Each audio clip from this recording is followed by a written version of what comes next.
Our session on does everyone really love space activities? How communications and storytelling play a crucial role in gaining policy changes, funding support, and workforce development. Thank you for joining. I know it is the last day of a very busy, long, exciting week, and again, just appreciate everybody joining us at this time. My name is Ian Christensen. I am Director of Private Sector Programs for an organization known as Secure World Foundation, nonprofit based in the United States. We focus on the sustainability of the space environment. Why space sustainability? Because space benefits society, and we want to make sure that that sustainability continues to reinforce and provide benefit here, and then that we can communicate the benefit of the space activities that we all do, and so hence the panel that we have today. So today, as we all know, is Public Day here at the IAC, where over in the exhibit hall, our colleagues in the space industry and agency community are directly interacting with members of the public, sharing and discussing the space activities that we're involved in and the benefits and role that those activities play in society. And of course, just before this panel, we had an excellent session with a great discussion with a group of astronauts sharing that direct personal experience with space and the benefit that it provides. But the sort of direct engagement we're seeing here at Public Day, that's not always possible. Most often, the general public and policymakers and others get their information about space activities from media sources, from journalism, from social media, from other sources of public communication, not directly from those of us involved in those activities. So the value and benefit of space activities that we all know to be true, the public may not see that as directly. And so we want to have a discussion about what our role is, how we highlight those benefits, and what we can do to more clearly communicate them. For example, space-based Earth observations. I think most of us here at this conference recognize that those things play a key role in addressing global challenges such as climate change, disaster response, and other such socioeconomic and environmental issues. But how do the public, the policymakers, and other stakeholders truly understand that value of those assets and those data, and how they apply to those problems on Earth? That question matters from a resource perspective, from a policies perspective, and from a workforce development perspective. Since the beginning of space activity, there have been questions, lost the clicker, there it is. There have been questions about whether this investment that we all make in space is worth it or delivers the results, given all of the other societal challenges that people see in a more tangible way. And yet, traditionally space activities, exploration, science, have been typically viewed positively in public opinion data, but that may be changing. So a review of social media data and media publications paints a more complicated picture. So these are some selected news headlines about the relationship of space activities to climate. So how does the so-called billionaire space race play into perceptions of our changing climate and the contributions that luxury activities make to that? How do those investments that the public might perceive in developing commercial human spaceflight capabilities, how do they relate to the value that the public perceives via spending that money in other ways? Looking then at social media and other more popular media, so there's in the US, one of the big events every year is the Super Bowl, and it's a media it's an event where companies spend a lot of money on high-profile media campaigns. A couple of years ago, it featured Matthew McConaughey, and basically he was dressed as an astronaut. And he said, "The new frontier. I'm going to stay here on Earth and focus on these problems here." Patagonia, very famous outdoors company, put out an ad that basically said, "We're not doing Mars. We're spending our money for things here on Earth." So these sorts of kind of contradictory messages into where we know the value of space activities to be. So here in that panel today, we want to get into this discussion. How do we communicate better? How do we describe the value that space brings? What techniques, what messaging, what channels, and how do we engage with a much broader audience? So I definitely want to give my panel the majority of the time here, but I want to start with just a run down the makeup here. We have a great diverse group of social media experts, of journalists, and of people involved in space businesses, right? So we're able to look at this from different ways. So moving to my left, which I believe will be your right as you look at it from the audience, To my immediate left is Remco Timmermans, who is, read the right lines, content marketer and social media specialist for space at SpaceSide.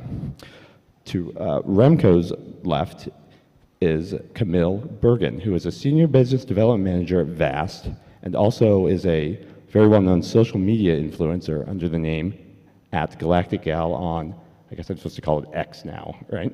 Everything. Everything, all right. To Camille's left is Ksenia Ozkok, who is the founder of Re.Brand Academy.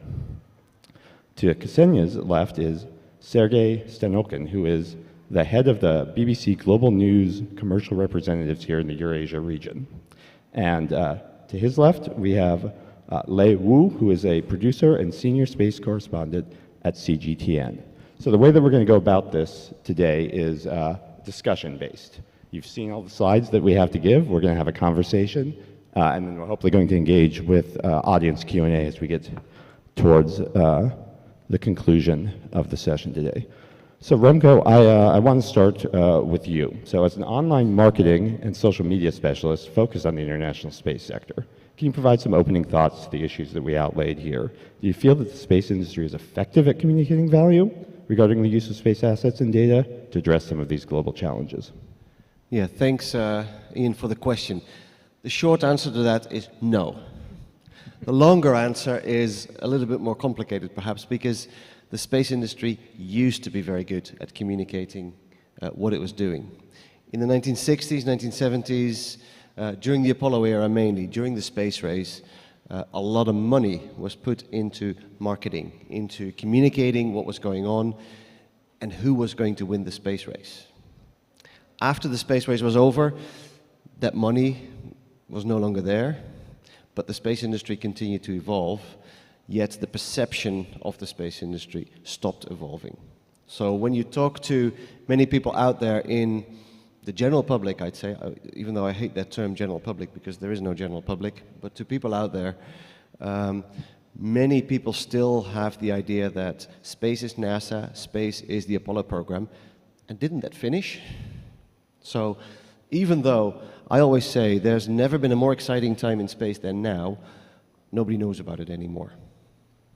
Yeah, so in the Apollo era, that Cold War space race, we had a very focused activity set, right? It was very clear. Yeah, it was very clear. It was a race. And when we talk about storytelling, if you look at how the story of Apollo was told, it followed the basic theory of good storytelling.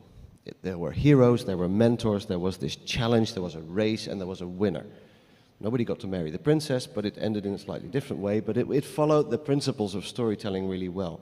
We lost that ability somehow to do that.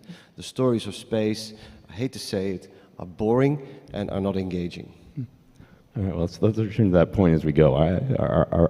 We always talk about space as inspirational, but is it inspirational and boring? That's an interesting point. So, Camille, you represent a couple of different stakeholders in this groups in this conversation. You're part of this new space company sector, this much more complex, not centralized environment that Remco was hinting at, but you're also deeply involved in social media around the space sector and around space activities. What are your thoughts on how space activities are being portrayed broadly? We had the commercial astronauts on the last panel. What about space tourism specifically, which can sometimes be viewed in a little bit frivolous manner?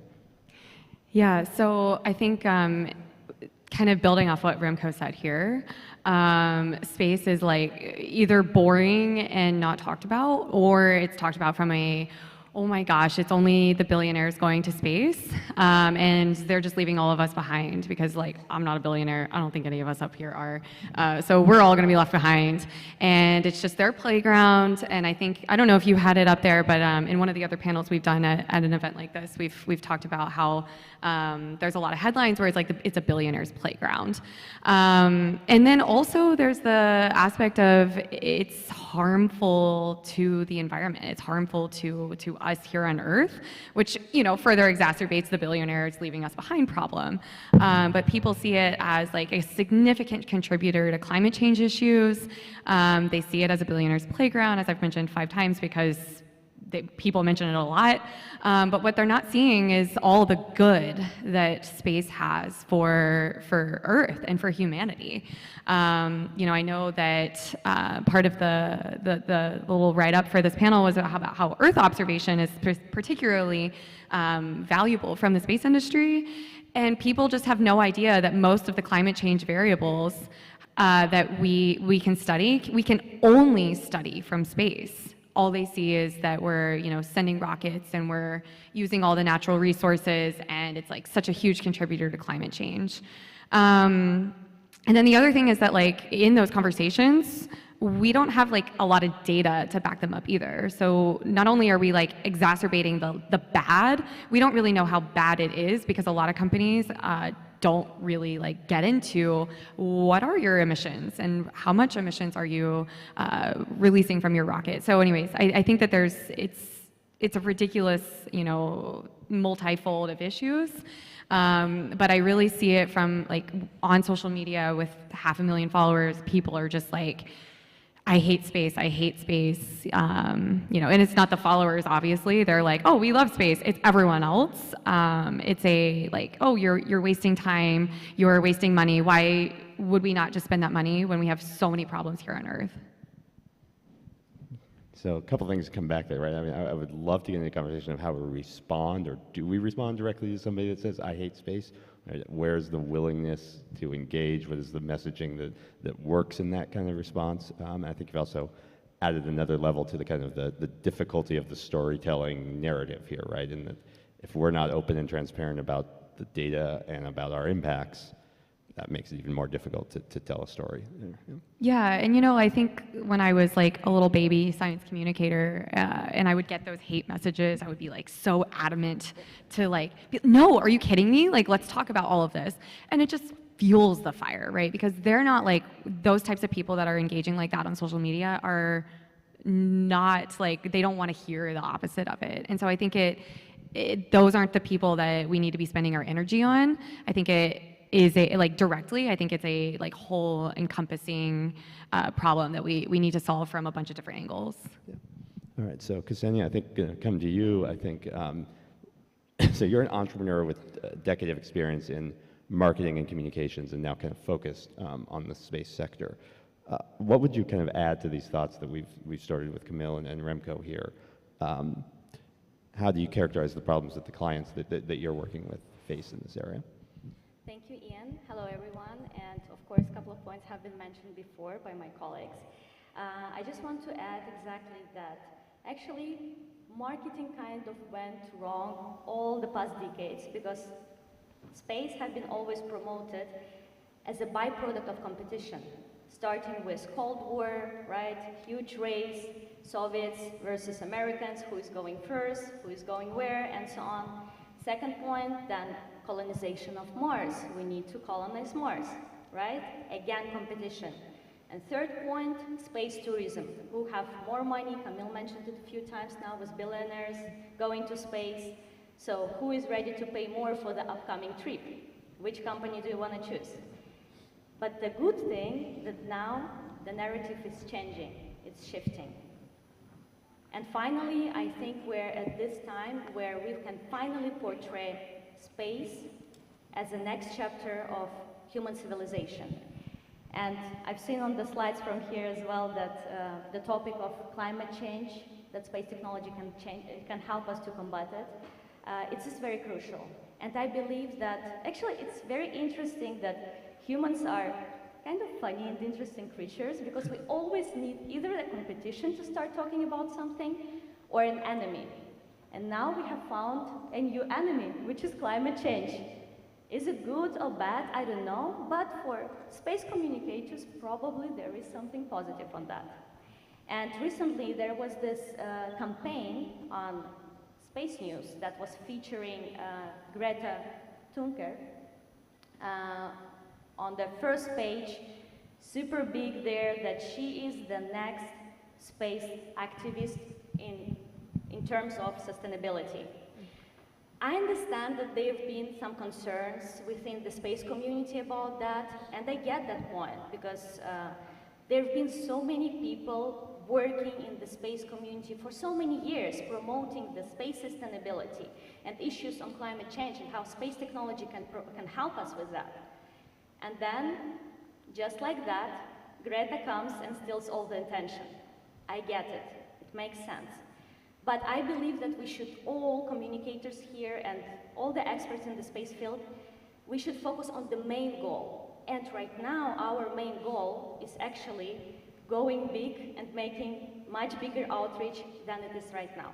I mean, everybody would agree with me that even the best expert on sustainability in the space sector wouldn't get that much attention to the topic of sustainability and climate change like Greta. So I think it was genius featuring her there, because we need to get more influencers into the space sector from different domains. And Ian, you asked me about my clients' problems, so I just add 2 more points to that. In general, when I look at my clients, I see 2 main groups of them. The first group is smart, intelligent people who are working in the companies, or founders of the companies, but who have this entrepreneurial vibe. They have this drive. They understand the importance of space communication. They understand the importance of personal branding. They understand the importance of visibility. And they know that we need to promote the issues that we have.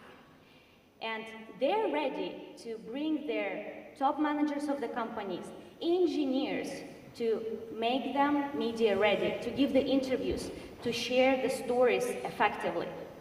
And then there is another group of people, which are also brilliant minds, but they, despite their groundbreaking researches and technologies that they're developing in their garage, they prefer to keep it there.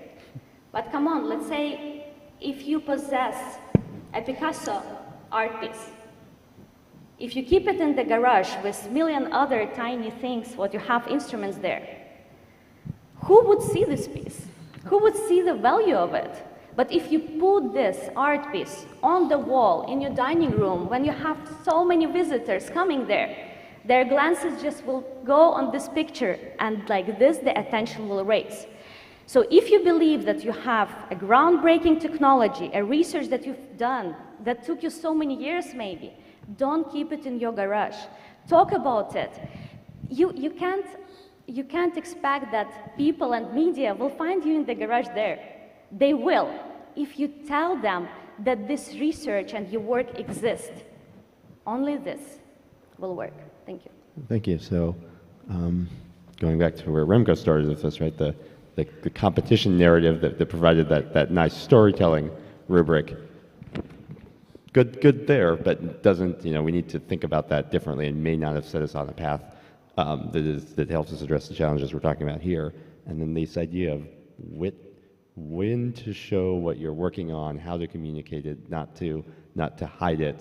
I think there's a very interesting discussion to be had there, in particular about finding the right stakeholder groups and the right communities to provide that demonstration to you. So I do want to come back to that here in a minute or two. So continuing on, moving on down through our STEAM panels here, maybe shift a little bit to a more traditional media context here, right? Because it's still a very significant portion of the way that we communicate what we do and the way that the world learns about what we do. Sergey, from your perspective as your role in the BBC regional activities here, can you tell us about the challenges you face and how you see the evolution of commercial space and space activities more broadly, and how it's viewed in the regions that you work with? I think we just mentioned about competition, and competition is the crucial fact. Competition for the attention of the audience, competition for the sympathy, and either we're talking about any type of the media. Time is changing, and what I noticed that if we're talking about space industry, they're advancing, they're using new technologies, but in terms of their communication, the pace of development is not so fast. And what I mean by that visualization, the topic of our session, and the visualization, when we're using video, it's one level. If we're using photo, is another level. If we're using text, it's different. So it's not enough just to provide information. What is required now is to engage audience, to feel them, to give them experience. And how you would give them experience if you are putting talking head, and even if this is great scientist or the great manager or investor, brave investor who is investing a lot, still it's not enough. And while other sectors of economy, they're trying to utilize everything and all available modes of communication, I think that space industry is a bit lacking this at the moment. It's one point. And another point is that space community is so nice, and it's so comfortable to be within space community. Nice, clever people. They're solving great problems, and there is always something to talk about. But what about general public? How to involve them in this conversation? And how would you involve them if you are not using, as you mentioned, general media? It's not just media, it's media which is outside of the space community. And it's not easy, because when we're talking about PR, still PR is existing. It's public relation, and it takes time. It's not just efforts, it's not just money, it's time. So you've got to invest time into these relations. And on the international level, we can see it's done. On the national level, especially I work in Central Asia, Azerbaijan, and in Eurasian region. I can see that on national level, space agencies, they very often, they're quite happy with the national programs, and the communications limited to their own language. But still, space, it's the global phenomenon. If we're talking about innovation, it's a global phenomenon. So you've got to be part of this global community, of this global conversation. How to be part of global conversation when you rely just on journalists? Journalists, they've got their own agenda. Many journalists, they work under the order of their editors. And editors, they've got their editorial plan for the year. So what is important is to utilize the direct communication. And it's not just about science. It's about major issues which are relevant to your target audience. And target audience is the entire world. So it's a great job to solve. And I think it will be done, because without this conversation, global conversation, it's fairly difficult to develop global industry like space. Thank you for that. So, as I was listening to your remarks, and you said that the space industry was maybe a little lacking in using multi-modes of communication. I saw several heads nod on this panel along with that. Very just brief follow-up. I mean, we have some of the best imagery that exists in any industry anywhere, right? Why aren't we effective at using that, in your viewpoint?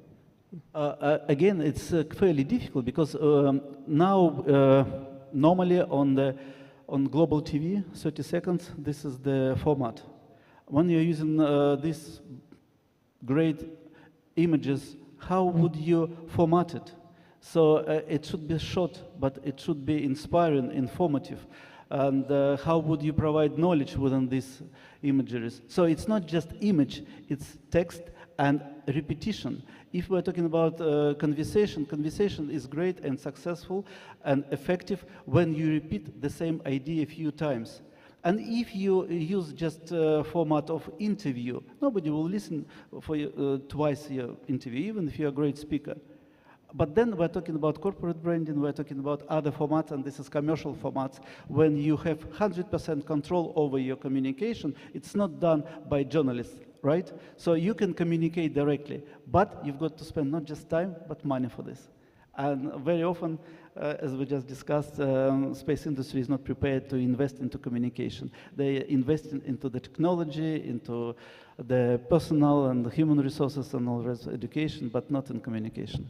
And if you're a company, you might invest in PR, but it's going to be focused probably on business development and revenue generation opportunity, not necessarily a broader messaging, right? So, so I want to come to Wu Lei now.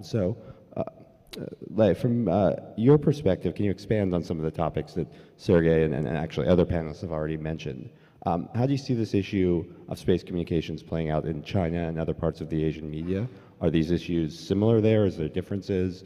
And how have you, in your own work, kind of addressed some of these challenges?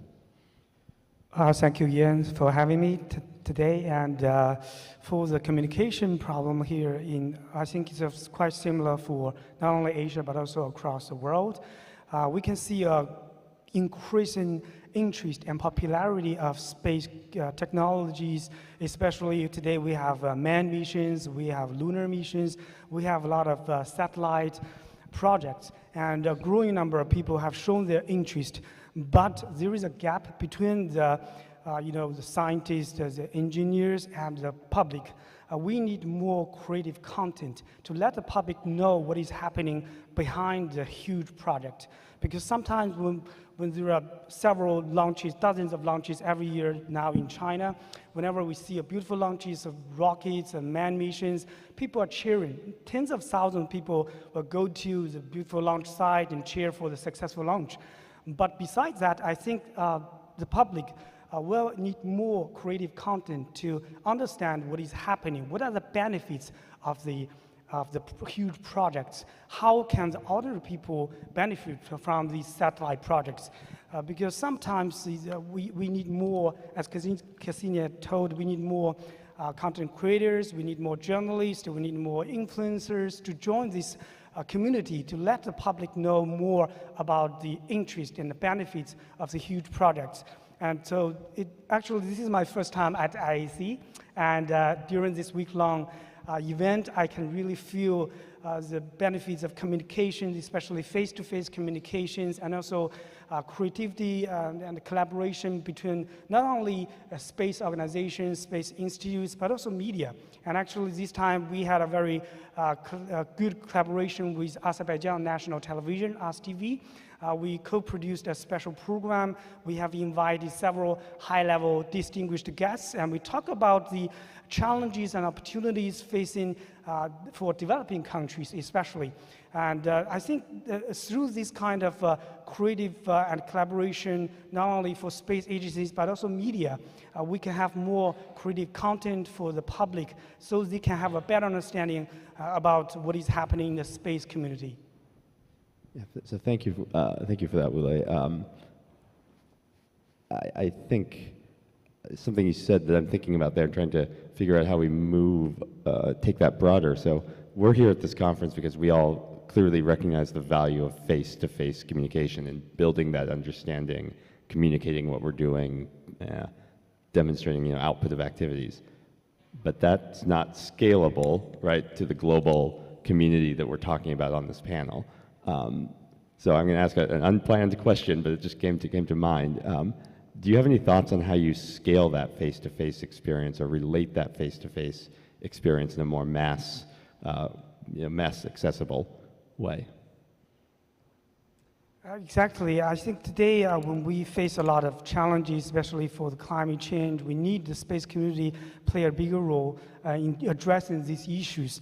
But I think that the community, space communities, and also media and every stakeholders inside this industry should work together, have a closer collaboration to address the issue together.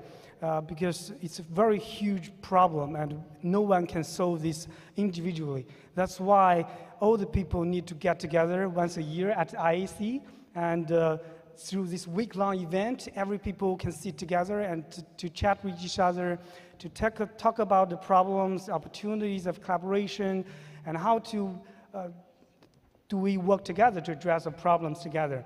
So I think it's still the content, the creativity, and collaboration. We need to work together to have more collaborations to solve the problems. All right, thank you. And so we have reached exactly the midpoint of our panel, and I want to start bringing in audience questions. There's a number already here. Thank you to those that have submitted. Please continue to send those in. So several of our panelists have already mentioned that maybe we're not succeeding, or maybe we aren't succeeding in communicating our activities, our benefits, our results as well as we should be. So the first question here is about how do we fix that. And I want to start getting into some specifics about how we improve, better communicate around space activities. So Remco, let's start with stakeholders, right? Does it really matter if everybody supports space, or are there specific stakeholder groups that we should be engaging with, and why should we focus on, what is the value of a broader stakeholder engagement? Sure, and I think we've mentioned a few of those things, and Camille said it, that it's not our job to convince everybody. There will be haters, and that's a fact. That's the same in every industry. Some people like it, some people don't. However, I don't think people realize what the true value, the true benefits of the space industry at this moment is to society as a whole. And I think that's the message that we do need to convey out there. You talk about stakeholders. Well, there's many stakeholders. The key stakeholder right now is the industry itself. The industry itself, both from a government point of view and from a commercial point of view. And if you talk about the gaps, well, many of the gaps were highlighted here. We heard the lack of budget. I wrote it down because I think the lack of budget is a big one in the space industry. Reason being, at least the way I see it, in new space, space is very tech-driven and very driven by people with an engineering and scientific background who do not necessarily see the value of communication, of marketing. In fact, I had a conversation yesterday, right here at IAC, with an entrepreneur who builds fantastic micropropulsion products.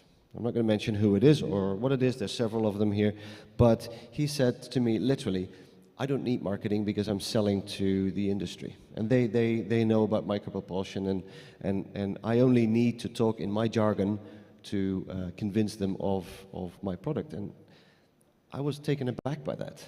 Saying, okay, nobody knows that you exist except maybe a few satellite builders. There's a story to tell here. That story is amazing, yet it's not being told. At one level, I applaud his transparency, but yeah, some work needs to be done there. And if that is a prevalent or even partially prevalent line of thinking in the industry, with our challenges maybe are even a little greater than we had anticipated here. So thank you that. So Camille, let's turn to you. I know in your work as a social media influencer, you've been doing some research around how space companies and agencies portray their activities. Can you walk us through an example of maybe what they do right, and some experiences you've seen that have been successful? Right or wrong? Correct, like what they have done right, yeah. Okay, Maybe all right. wrong, maybe more fun, but... Yeah, wow. I thought you were going to ask me about the wrong. Okay, we'll get there. Okay, fine. I think that, okay, so one of my favorite examples of right is the NASA exploration, and not human exploration, the NASA astrophysics, looking out to the beginning of our solar system. And obviously a most recent example of this is the James Webb Space Telescope. I think that Twitter X, whatever we want to call it now, account has at least 1 million, if not 2 at this point. That's incredible, incredible engagement on X. And I mean, of course, all of the other platforms have a big following as well, but they're so good at telling the story of Webb. They were so good about telling why are we building this giant telescope? Why does it look the way it does? Why is it parked where it's parked in L2? You know, all of these things. They tell the why, not really the what. And I'm really, really big on that, is focus on the why, not the what, or more the why than the what, because the what will come. But if your storytelling does not focus and have like a really, really strong presence of the why, then the what is just going to take over, and that's where you lose people.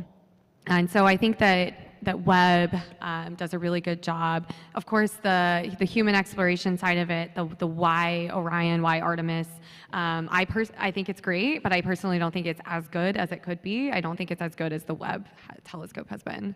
Yeah, I mean, I think Webb is something that, you know, when I talk to my parents who aren't space people, like, they talk to me about web, even though I know nothing about it, right? I don't engage in space science. That's not where I work, right? So I think that's a good example. So yeah, well, now let's do the more, maybe the more interesting side. The bad. The bad, right? and not just examples, but like, what can we learn from some of these examples in terms of correcting or adjusting in the future? Yeah. So I think it goes back to that what over why. That's when it's bad, in my opinion. Big companies, small companies, big agencies, new entrants to the market, anybody. When we talked about this at the climate change conference in Norway in May, hosted by IAF as well, I really started to dive deep into what websites are talking about from everyone perspective. And what I found was that most people, most companies, big, small, but most agencies, big, small, whoever it is, are so focused on, we build this hyperspectral imager. I'm sorry, like I have an aerospace background and I don't even know what that means half the time. Like, what does it do? Like, why does it exist? I use the word what. It's a little not what I should be saying, but like, why do I care about that? You build this like really cool satellite. Okay, all right, cool. Why do I care about it? Because if you only talk about what it does and like the really cool, it has 1,000 watts of power, like whatever it is, right? You're only going to reach the people that are already in your bubble. And here at IAC, I know today is public day, so the bubble is, bursting a little bit. But for the most part, at these conferences, we're all in a bubble here.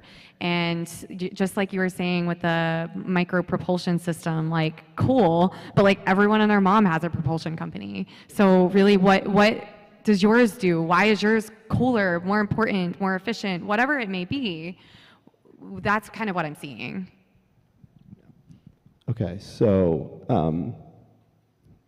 Ksenia, let's kind of now go back out a little bit at a more higher level, right? We're talking about a social media environment here that is, let's say, volatile, be polite, right? Within that overall context, what is the overall landscape, current online atmosphere towards space, and are there any particular strategies that we in this community should be thinking about to respond to or react in that atmosphere? Yeah, so again, I'm coming here with two groups of people that I observe on social media. The first one, and both are my favorite, by the way, both. The first one is the creators and storytellers, people like Camille we have here, we have Remco here, Astro Athens, Astro Alessandra, the one that you recently posted about, she's amazing with space news. Team Todd, who was supposed to be here but didn't come, right? The everyday astronaut. And they're amazing. They're the ones who push the boundaries. They're the ones who encourage the audience, the public audience, to be interested in space, to be more curious about space. And they work so hard. I mean, Remco, Camille, how many hours have you been sleeping during this Congress? 3? Not many. Not many? Yeah, I believe so. Like, seriously, the creators, they have so much work, and they do it. And they do it with so much enthusiasm and energy. This is unbelievable. And then there is the second group of people, brilliant minds, again, intelligent, most talented space professionals. But before creating a post on social media, they believe that they need to do a set of tasks, which are reading 10 books, analyzing everything, whatever they can, and not can, writing a research paper, publishing a research paper, and then they're ready to write a LinkedIn post. And here's the thing, my favorite part again. I love this. My dear LinkedIn community, I am honored to share with you this exciting news that I've published this paper on this crucial topic for the space sector that is going to change our life. We'll make it before and after. Here's the link, read my paper. That's it.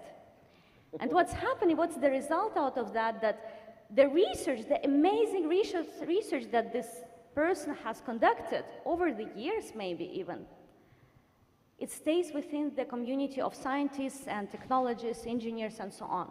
Because nobody will understand this research, and nobody is warmed up enough for this research to read. Instead, if this person would have been sharing at least one post a month, if we are lucky, it's okay, at least once a month, about the challenges, about the experts that this person has met on this journey, about the ups and downs, about sad moments, about some realizations, not some secrets, but just like a little bit. It could have become a blockbuster that the whole world would be watching it. But we're not doing it. Sad. But there are some strategies you asked before, how can we scale it? And in my opinion, like the easiest 3 ways that we can do, and I like to be practical, so I see 3 ways. The first one is employer branding, basically encouraging the employees to become storytellers, to share the project experiences.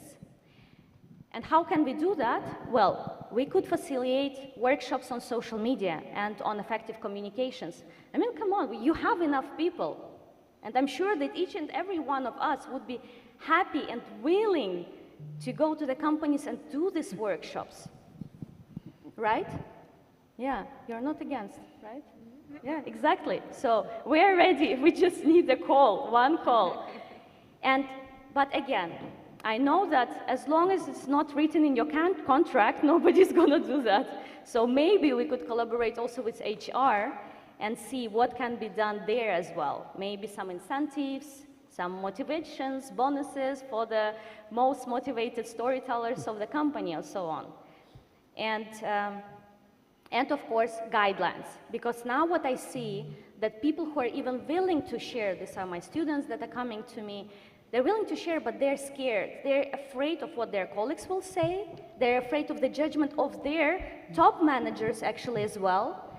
So if we would have these guidelines where it is written, okay, this is too much, don't share this, but this you can share. This would be so helpful. I mean, just one pager, come on. Okay, and we're willing to help with that again. The second approach is very important. Everyone, not all space stories need to be told by space community. Again, example, I want to get back to Greta Thunberg, very successful. We can get other influencers and storytellers from different domains. We don't need to rely on just storytellers from the space industry right now. I know it's the budget, of course, but it's also a promotion for that person. Space is cool, space is trendy. I mean, everyone wants to be in the space. So, and another example, for instance, I just checked today in the morning the video of Mr. Beast. Are there any fans of Mr. Beast? So, recently, my sister is the fan, I see. So, but everybody knows him, right? So, 2 weeks ago, yeah, exactly, he posted a video, a car review, the cars ranging from $1 value until like $100 million value, and he was comparing them. In 2 days, this video got 15 million views.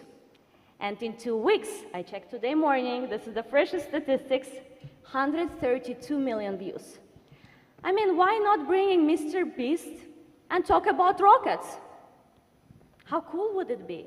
How many views will we get?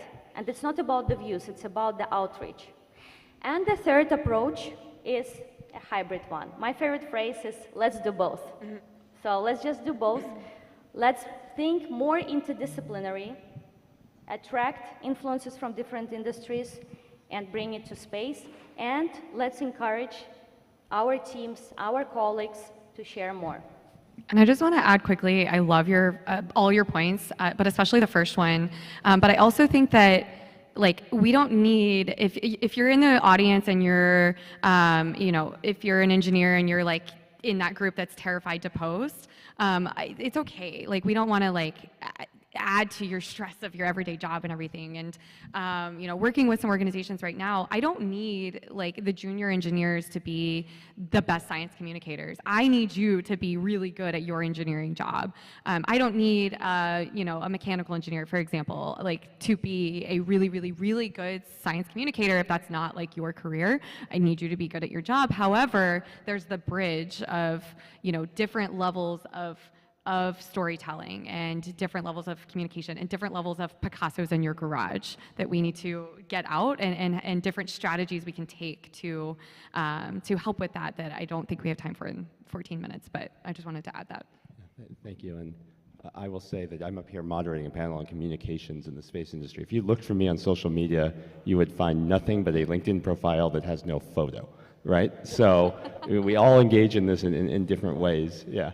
Yeah, and I was going to say, we just hired a full-time marketing expert at Secure World, and it is fantastic, right? Because it's somebody that is able to help someone like me who is not necessarily comfortable in that environment operate in that environment. So just going to echo that point. So I want to come back down to Sergey and Lei here. So we've had a couple of questions from the audience about how do we make space a bigger part or a bigger presence in, you know, the global media environment, right? So space.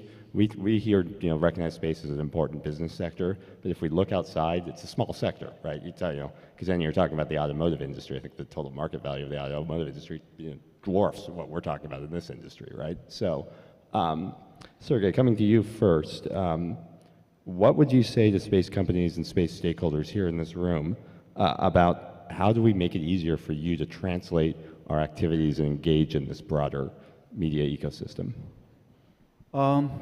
It's easy, think big, so don't talk about details and try to build associations.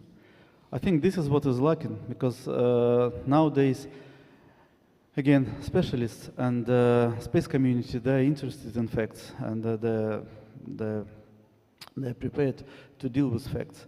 A wider community, it's not the case that they don't understand, they don't follow this. And building associations, it's kind of building stereotypes or shaping stereotypes or changing them. And it sounds easy or difficult, I don't know, but I was thinking about two ways, or two approach and probably format. Approach that very often we, even about this Congress, what is happening, we start reading after Congress who said what. But before Congress, we've been just getting ready. But many people, they're interested in what will be tomorrow, not was yesterday. Yeah, there are historians, and you've got to take care of your heritage and so on. You can't learn without basics. There are many things, but still, it's not just younger generation. But would love to know what will be in the future. When you ask investor is coming to the company, and the first question is, what you are going to do? What are your plans? Yes, they're interested in financial records and they're checking books, but the main question, the team and the vector of development. And very often it's outside of communication. So we are talking about what has happened already. And another point is that there are only two basic formats in communications. I'm trying to be very simple. It's PR and advertising. PR, what others they want to know about you. And advertising, what you want to say. You've got to be prepared with this. You need to tell something, not to wait until somebody will ask you a question. Many journalists, they're saying that there are no good news. Bad news is good news. I don't agree personally. I think it's wrong. But still, we read in news very often just negative coverage of events. And with positivity, space industry should be ready. And but it's big work. It takes time, as I said. It's not just money. Yes, you need to invite specialists, and you need to call them. And yes, it is up to HR. And sometimes I decided to give you an example. We're talking about space tech, but I want to give an example of fintech, because in a way, it's nowadays it is similar. And one of my favorite fintech company, the most valuable, one of the most, I think it's the most valuable in Europe is Revolut. And I use Revolut and I love them, and one of the owners of Revolut graduated from the same university as me, and but for a number of years I can see that they don't pay attention too much to communications. Yes, they prepare books, they talk about financial results, they invite journalists or they deal with journalists, but they're not getting licensed in the UK and in some other countries. But I'm talking just about UK, because UK regulator, financial regulator said that regulator does not understand the corporate culture. So they're very successful. They have got clients are happy, and they've got money, but there is a problem. And I think space tech is very similar. They're getting results, they're solving problems, they're doing a great job for the entire humanity. But there are a few buts after this. All right, thank you. So come to Wu Lei. There's a question here from the audience that I'm going to try and weave into what we already had discussed. So you mentioned earlier the need for more creative content in the space industry. We've also seen and already discussed a little bit in this panel that distance, difference in global politics, difference in cultural context can kind of lead to a segmented industry where different parts are doing different things. So segmented, need more creative content.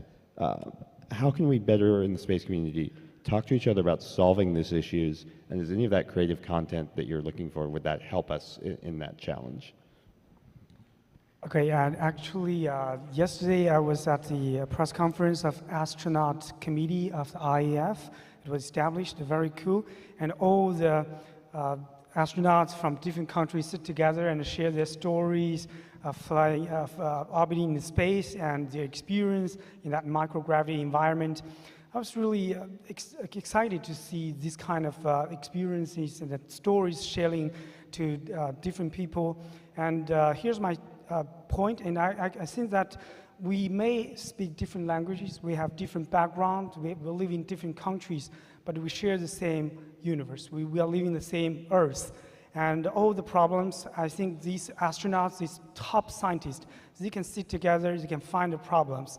And now, it's better to use the social media and platforms to reach more audiences. And I really agree with what our colleagues are saying, that not everyone can be a good storyteller.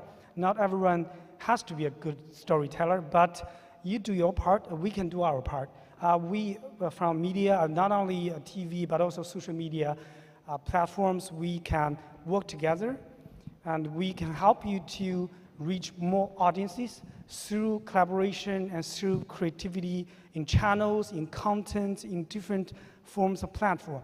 So that I think we have different ideas, but for this space community, for the space industry, the challenges, we can always find a way to sit together, to share the problems, to share the solutions, and we brainstorming things, and we can collaborate from different ways. I think this is the 2 points I want to emphasize. Thank you. Yeah, thank you very much, Wu Lei, for saying that, because that is a critical point.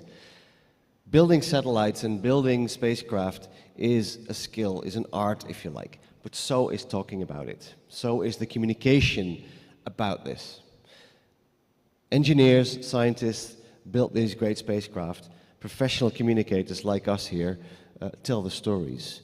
We should collaborate. This is a big gap that exists in the industry, is that people try to do it themselves, which is great to a certain extent. So to your point, Ksenia, it is great if you can engage your staff, but it's even greater if you can bring in the professional communicators and help you. We are here to help. The media is your friend. We are part of the space industry. We are part of the story of space, and we love to help you tell the amazing stories. Take those Picassos from your garages and put them on the walls for you. So please reach out to us. The media is your friend. So and please keep building my spacecraft, because I'm not doing that anymore.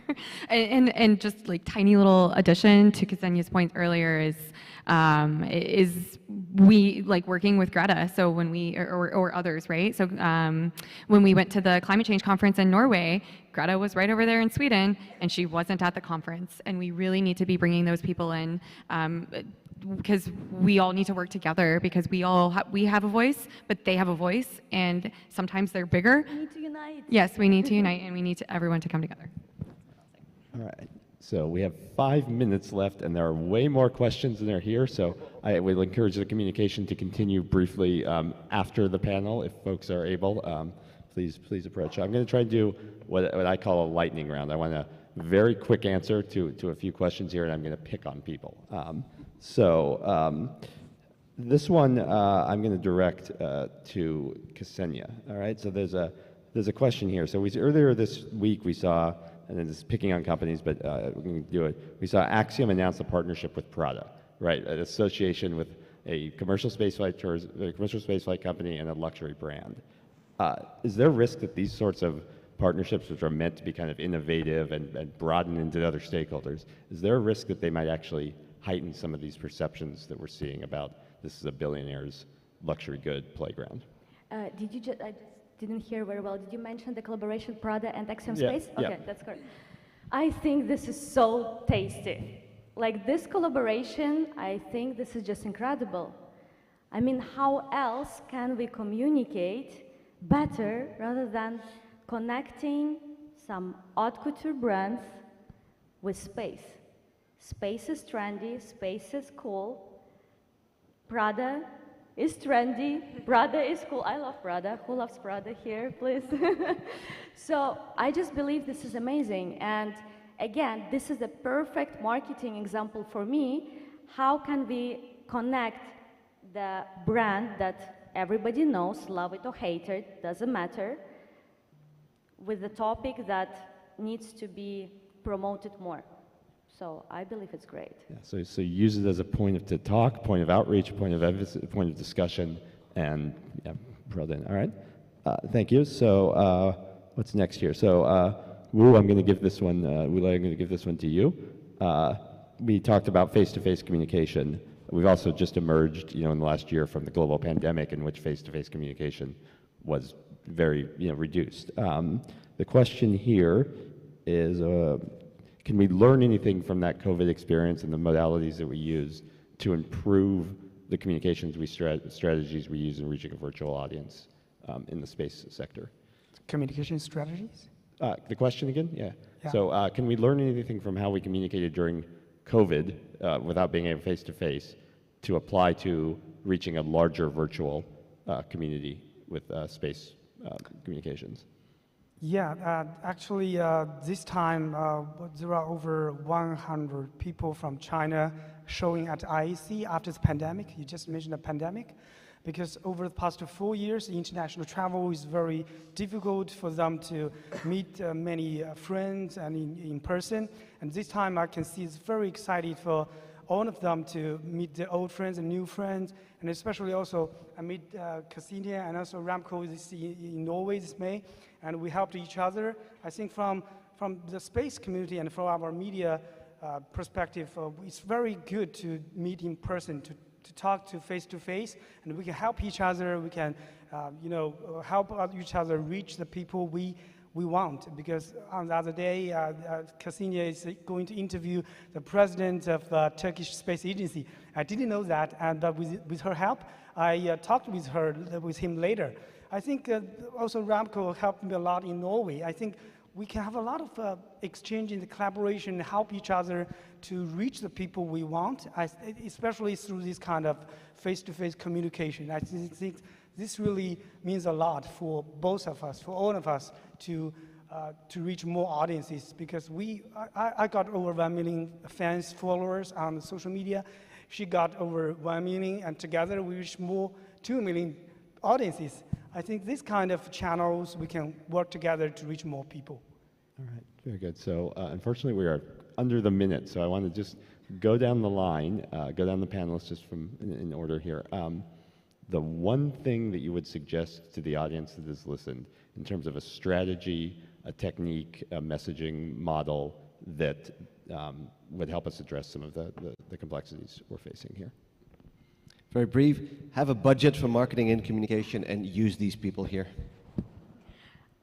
Something different than I've already said, I think be detectives, try to get down to that why. Why? Be like an annoying little kid like I was when I was an annoying little kid. Why? And ask those questions in any of your circles. Why, definitely. And also from my perspective, whatever you do, just go a little deeper. Don't be superficial with your findings, with your questions.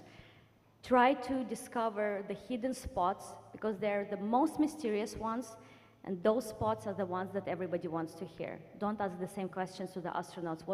What inspired them about going to space? Always think, always say what you think, but try to think what you say. And be creative and collaborative, always. Well, thank you to the five of you. Thank you to you all. Thank you. And I hope we can chat a little bit at the stage. Yep.